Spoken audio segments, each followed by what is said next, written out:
Hey, this is Edwin Dearborn, another edition of Growth Driven.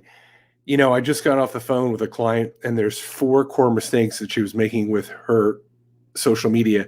And I want to go over those with you because maybe you're making the four mistakes, but how you can also resolve them.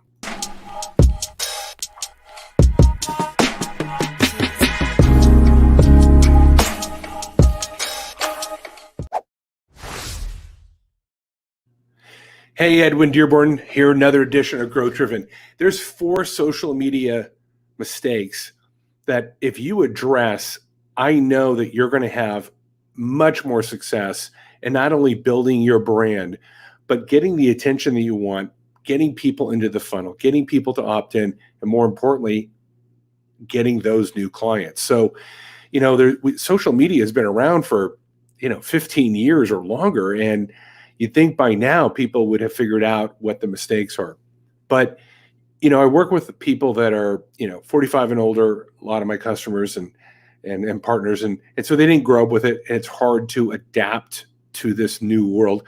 Not to mention that social media is fast moving. It's changing the algorithms, the rules, and how audiences engage with them. And, now they're over here and now they're over there. Now they're on TikTok. And it seems a bit overwhelming for most people. But I believe that these four core areas that if you resolve for you and how to win with them, you'll do better than 95% of the competition that's out there. So I talked to one of my clientele and I spent over an hour on the phone with her.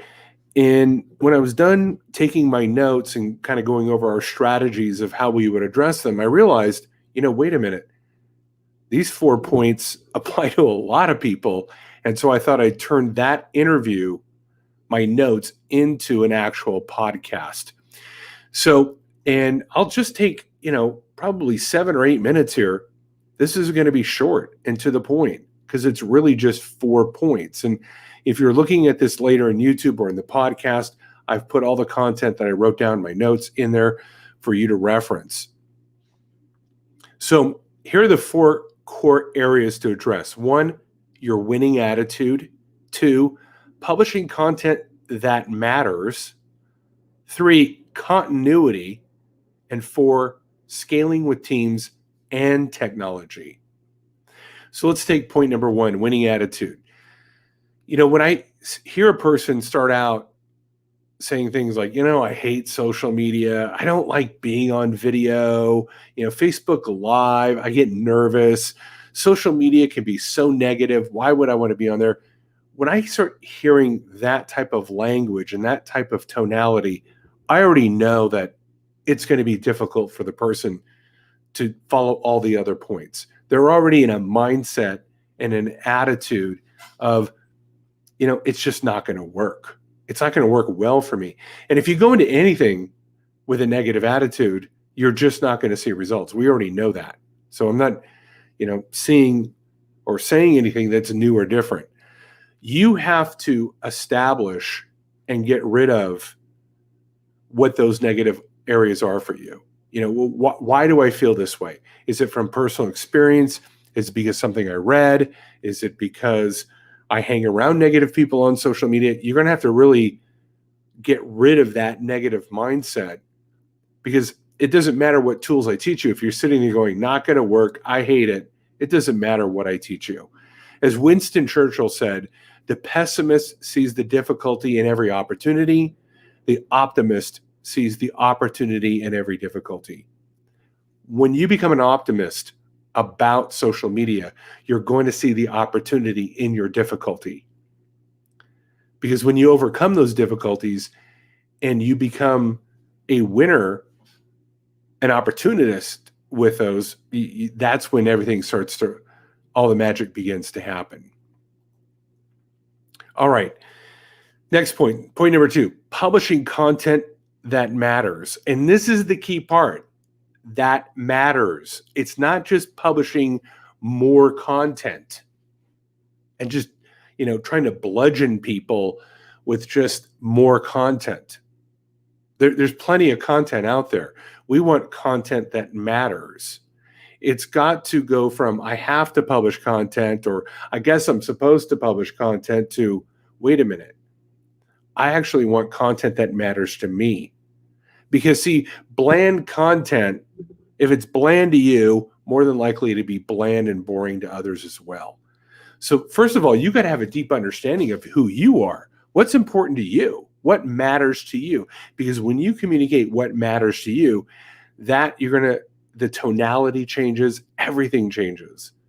And then you also got to do some homework. What matters to your audience? What are their questions? What are the trends that they're interested in? And when you can find that middle ground of what matters to you, and you can communicate things that matter to other people, and you've got that common ground, that's when the content really starts to resonate.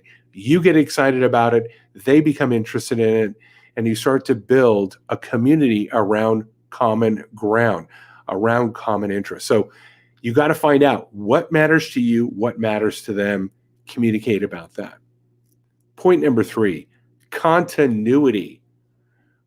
I picked this word very specifically. Continuity is defined as, quote, the fact of something continuing for a long period of time without being changed or stopped. So let's say you really start to put out content that matters. Well, we know that brand building requires continuity. Building trust in the minds of other people requires continuity. That's what we look for in a brand, is continuity. Will they continue to deliver over and over and over? You know, I've seen people going, well, I ran Facebook ads for a month and nothing happened. Dude, might take you 3 to 6 months to test which Facebook ads actually matter. You got to have continuity in the game. You got to have continuity with your content, your email marketing, your posting. I had a client yesterday call me, and he said, Edwin, you know, someone saw my post, a client of mine that I haven't talked to in 10 or 11 years. They found me on LinkedIn, and, you know, they want me to sell their home. Well, that wasn't the first post on LinkedIn that we put out. I've been having him post, you know, look, just do something every day. And we've been pushing it for over a year. And, you know, he's probably going to make a $25,000 or $30,000 commission because of continuity. He saw that he'd recently posted something, reached out to him and said, hey, it looks like you're doing something with your brand. I want you to sell my next house. Okay. Is every post going to do that on social media? No. But if they see the continuity, you know what that translates in their mind? You have continuity as a business person. It just psychologically, continuity of content will transfer over to continuity of the brand. Point number 4, scaling with teams and technology. Look, if you have big dreams, you can't do it all yourself. There's a point where you have to delegate it, whether you're hiring, you know, a marketing agency, outside marketing agency, or you're putting somebody on post in your own, you know, your own team member that's going to handle your marketing, or you have a virtual assistant. At some point, you've got to start to delegate the content creation, the content curation, meaning collecting content from other places and sharing those, the reach outs, the invitations, the engagement, building the email list, running the CRM, coming up with creative ideas around the content, better designed content, etc.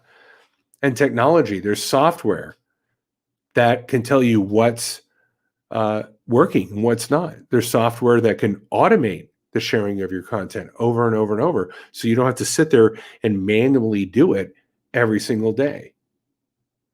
So at some point, you got to get into teams and technology. Now, I understand in the beginning, it's just you don't have a lot of money, you're hustling, you're a solopreneur, you're maybe starting it from your garage.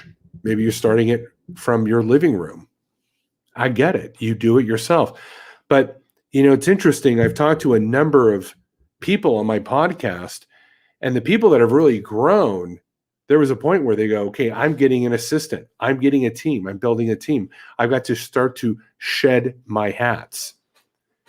building a team, even with it's just a couple of hours a day, having a VA for, $8-10 an hour, that now you start to delegate some of that work. And now you've got technology, you've got software that can automate the sharing of your posts, that can send out invitations, that can help you identify, working trends or top trends to talk about. This is where you really scale. For myself, I work with 2 virtual assistants. I have them reach out for me on LinkedIn. I have them, reach out to get me on podcasts and find me podcast guests. I get them to post, and design my content. Yes, I review it, but 90% of the work is being done by my virtual assistants. And then I also build teams. I just started another business with a partner, and I brought in someone who's going to be the in charge of it, who's going to be the project in charge. I'm giving her a piece of the action of the profits, saying, okay, good. Eventually we're going to make you the executive director of the company. Right now, we're the founders. Why am I giving her a piece of the pie? So that I can scale. I can't run that business full time. These 4 points, if you address them, and look, you don't have to address them overnight. You can work on them a little bit. And, first quarter, we made this progress. Second quarter, okay, now I got a virtual assistant. Okay, third quarter, I'm using more technology. This can roll out these 4 points over a period of time. But if you address these 4 points, I'm telling you, your social media is going to resonate more. You're going to reach more people, and you're going to bring more people into your sales funnel. This has been Edwin Dearborn, another edition of Growth Driven. We'll talk to you again soon. Bye-bye.